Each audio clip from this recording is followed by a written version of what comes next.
So this is the classroom where I actually teach my classes. देखिए ये मेरा video Hindi में है, यहाँ पे आपको सब टाइटल्स इंग्लिश में मिल जाएंगे। अगर आपको ये वीडियो तेलुगु में देखना है तो इसी टाइम पे मैंने वो वीडियो भी अपलोड किया हुआ है, same to same video, just that it is in Telugu. मैंने बहुत सारे ऐसे वीडियोस बनाए जिसमें मैंने H1B वीज़ा के बारे में बात की और ये कहा कि उसमें चैलेंजेस कितने सारे होते हैं। उन सब के ऊपर काफ़ी लोगों ने ऐसे कमेंट्स दिए, अगर इतना ही स्ट्रगल है तो वापस क्यों नहीं आ जाते। ये ऐसे कमेंट्स को देखकर मैं भी सोच में पड़ गया और मैंने डिसाइड किया कि क्या रीजंस हैं कि जो लोग यूएस आते हैं वो यहाँ पे ज़्यादा से ज़्यादा टाइम निकालना चाहते हैं। और ये जानने के लिए मैंने अपने 3 ऐसे दोस्तों को कांटेक्ट किया जो कि H1B पर ही हैं और मैंने उनके रीजंस पूछे। तो उन सारे लोगों के ओपिनियंस का ये कलेक्शन है।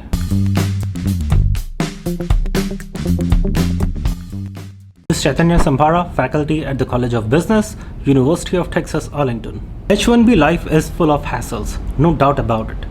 उसमें बहुत सारी challenges होती हैं। USCIS बहुत ज़्यादा डॉक्यूमेंटेशन मांगती है आजकल, खासकर उन लोगों से जो कॉन्ट्रैक्ट पोजीशंस में हैं, खासकर वो लोग जो कि इन्फोसिस, विप्रो, TCS ऐसे कंसल्टेंसी कंपनीज के थ्रू अगर यूएस में जॉब कर रहे हैं तो उनसे बहुत ज़्यादा डिटेल्स मांगी जाती हैं, उनके टाइमलाइंस मांगे जाते हैं।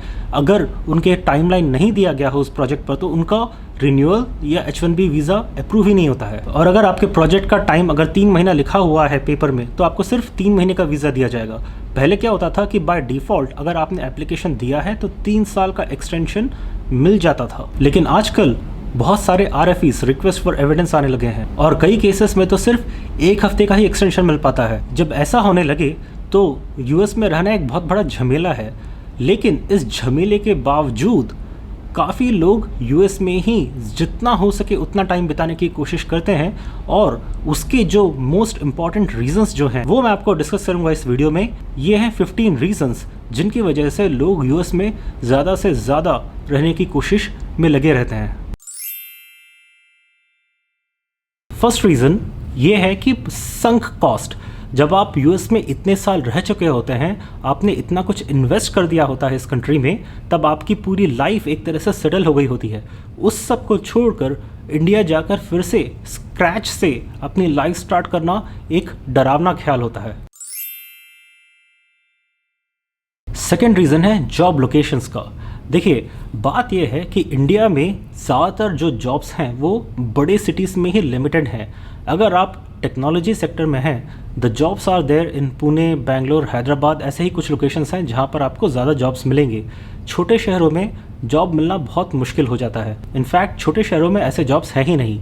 नाउ होता ये है कि ये जो सिटीज़ हैं, जो बड़ी मेट्रो सिटीज़ हैं जहाँ पर ये जॉब्स हैं, वो ऑलरेडी सुपर क्राउडेड हैं। वहाँ पे इतनी ज़्यादा पॉपुलेशन है कि उस पॉपुलेशन में वापस जाकर सारी इनकन्वीनियंसेस को झेलना एक डरावना ख्याल होता है लोगों के लिए, क्योंकि बहुत सारे लोग यूएस में उन शहरों में रहते हैं जहाँ पर इतना ज़्यादा पॉपुलेशन नहीं होता। और यूएस में जो जॉब्स हैं वो स्कैटर्ड हैं। ऐसा नहीं कि सिर्फ न्यूयॉर्क, LA, शिकागो में ही जॉब्स हैं, बाकी सारे सिटीज़ में भी अच्छे खासे नंबर में जॉब्स होते हैं यहाँ पर। इसलिए ज़रूरी नहीं है कि आप किसी भी सिटी के डाउनटाउन एरियाज़ में ही रहो, आप थोड़ा दूर भी घर ले सकते हैं और कम्यूट आराम से कर सकते हैं। कम्यूट में किसी तरह का स्ट्रेस उतना होता नहीं है यहाँ पर।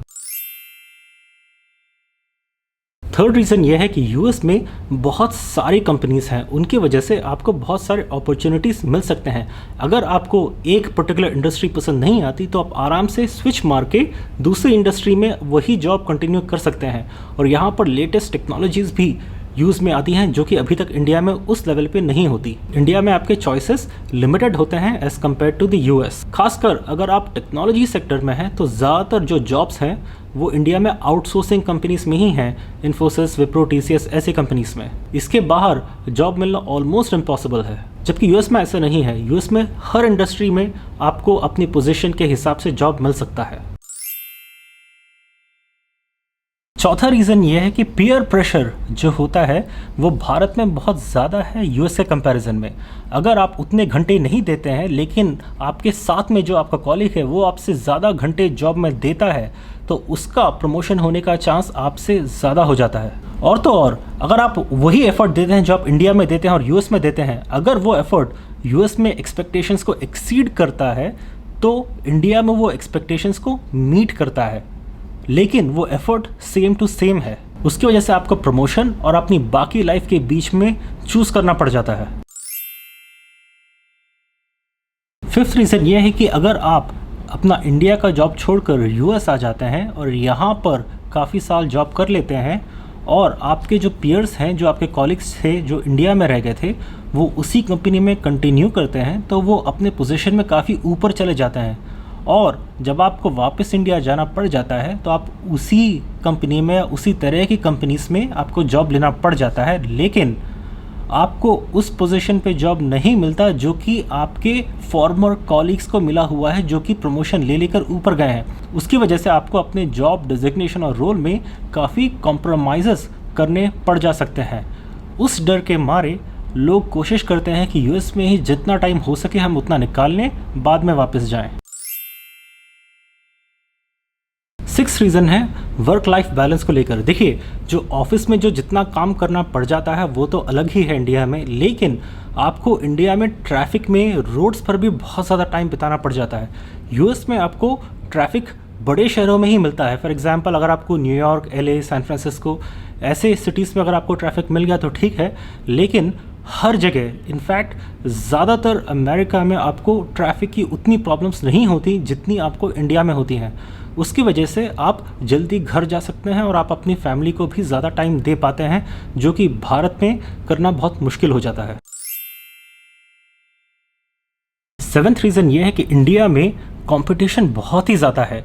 इंडिया में हर साल 2.5 लाख इंजीनियर्स निकलते हैं, और अगर इतने सारे लोग होंगे और लिमिटेड जॉब्स के लिए वो इतना कम्पीट करेंगे, तो आपको उसी कंडीशंस में जाकर फिर से जॉब ढूंढने में काफ़ी मुश्किल हो सकती है। देखिए, बात यह है कि अगर आपने यूएस में कई साल जॉब कर लिया है तो आपको सैलरी में भी काफ़ी कुछ कॉम्प्रोमाइज़ करना पड़ जाएगा अगर आप इंडिया गए। और तो और वो आपको इतने ज़्यादा पैसे क्यों देंगे आपके एक्सपीरियंस को लेकर, अगर वो उसी काम को एक यंगर आदमी से करा लें। अगर कम उम्र के लोग वही जॉब कर लेते हैं जो कि आपको मिलना था, तो आपको हायर ही क्यों करेंगे वो लोग। एट्थ रीज़न तो काफ़ी वेल नोन और ऑब्वियस है कि यूएस में पैसे बहुत ज़्यादा मिलते हैं। इनफैक्ट आपको यूएस में जिस तरह की सैलरी मिलती है वो दुनिया के किसी और कंट्री में यूजुअली नहीं मिलती। उसकी वजह से फाइनेंशियल सिक्योरिटी यूएस की बहुत होती है। इनफैक्ट आप महीने में उतने पैसे बचा लेते हैं जितने आप इंडिया में महीने में कमा लेते हैं, और कई केसेस में आप जितने इंडिया में कमाते हैं उससे कई गुना ज़्यादा आप पैसे बचा सकते हैं यूएस में जॉब करते हुए, और उसकी वजह से आपकी बाइंग कैपेसिटी भी यूएस में ज़्यादा होती है। नाइन्थ रीज़न है कि respect for labour and labour laws. देखिए, बात यह है कि यूएस में लेबर लॉस अब्यूज़ हो सकते हैं, लेकिन यहाँ पे ज़्यादा बेटर है सिचुएशन बाकी कंट्रीज से। यहाँ पर आपको रिस्पेक्ट उतना मिल जाता है और आपको उस तरह का खून नहीं चूसा जाता जो कि आपका इंडिया में चूसा जाता होगा। यहाँ पे भी अब्यूसेस होते हैं, यहाँ पे भी बहुत घिसा जाता है, लेकिन ज़्यादातर केसेस में इम्प्लीमेंटेशन लेबर लॉस का यूएस में बेटर है।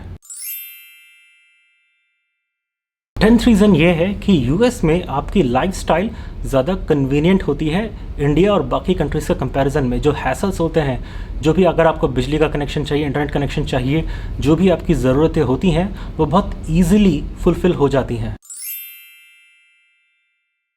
11th रीज़न ये है कि यहाँ पर डस्ट, पोल्यूशन ऐसे इश्यूज़ ना के बराबर होते हैं। इंडिया क्योंकि डेवलपिंग कंट्री है, वहाँ पर हर जगह कंस्ट्रक्शन चल रहा होता है, धूल उड़ रही होती है। उस तरह की प्रॉब्लम्स यूएस में ज़्यादातर आपको फेस नहीं करनी पड़ती। 12th रीज़न है आपके बच्चों का स्कूल एजुकेशन। देखिए, यूएस में जो स्कूल्स हैं, जो पब्लिक स्कूल्स हैं, वो अच्छी क्वालिटी के होते हैं और वो फ्री होते हैं। इंडिया में अगर आपको अच्छी क्वालिटी का स्कूल जाना हो तो वो ज़्यादातर प्राइवेट स्कूल्स होते हैं, जहाँ पर आपको बहुत ज़्यादा डोनेशंस देना पड़ जाता है। आपको बहुत तरह तरह की फ़ी देनी पड़ जाती है, बस फ़ी, ये फ़ी, वो फ़ी, पता नहीं क्या क्या फ़ी। आपको क्लास 1 के एडमिशन के लिए भी बहुत कुछ झमेला झेलना पड़ सकता है। और तो और अगर आपके बच्चे यूएस में ऑलरेडी पढ़ रहे हैं तो उनको वापस इंडिया जाकर एक नया लैंग्वेज बैरियर जो क्रॉस करना होता है वो भी थोड़ा डरा देता है लोगों को। और इंडिया में एजुकेशन जो है वो यूएस के कंपैरिजन में काफ़ी टफ भी हो सकता है। क्लास 1 में एडमिशन के लिए भी बहुत सारा कंपटीशन झेलना पड़ सकता है। रीज़न नंबर 13 है आपके बच्चों का कॉलेज एजुकेशन। देखिए, अगर आप यूएस में कुछ साल निकालने के बाद अगर आप इंडिया जाते हैं, फिर आपको लगता है कि आपको अपने बच्चों को कॉलेज के लिए फिर से यूएस भेजना है, तो उसकी वजह से ये होता है कि आप कमा रहे हैं इंडियन रुपीस में, लेकिन आपको फीस भरनी पड़ जाएगी यूएस डॉलर्स में। उसके कंपैरिजन में अगर आप यूएस में ही रह रहे हैं तो आप कमाएंगे भी यूएस डॉलर्स में और फी भी भरेंगे कॉलेज की यूएस डॉलर्स में। और यहाँ पर वो रिजर्वेशन का चक्कर ये सब उतना नहीं झेलना पड़ता, आपको एडमिशन ज़्यादा इजीली मिल सकता है यूएस में। 14th रीज़न ये है कि यूएस में एक्स्ट्रा करिकुलर्स की अपॉर्चुनिटी बहुत ज़्यादा होती है। यहाँ पर हर इलाके में अच्छे अच्छे और बड़े बड़े पार्क्स होते हैं। आपको ट्रैवल करना यूएस में बहुत ही ईजी होता है। ये ट्रैवल और टूरिस्ट फ्रेंडली कंट्री है। काफ़ी कुछ आपको लाइफ में इस तरह के एक्सपीरियंसेस लेना बहुत ईजी हो जाता है। फॉर एग्जांपल, अगर आपके अपने बच्चे को टेनिस खिलाना है, टेनिस खिलाओ, स्विमिंग सिखाना है, स्विमिंग सिखाओ। कितनी सारी एक्टिविटीज़ आप फ्री में या बहुत ही चीप में ईजिली कर सकते हैं यहाँ पर।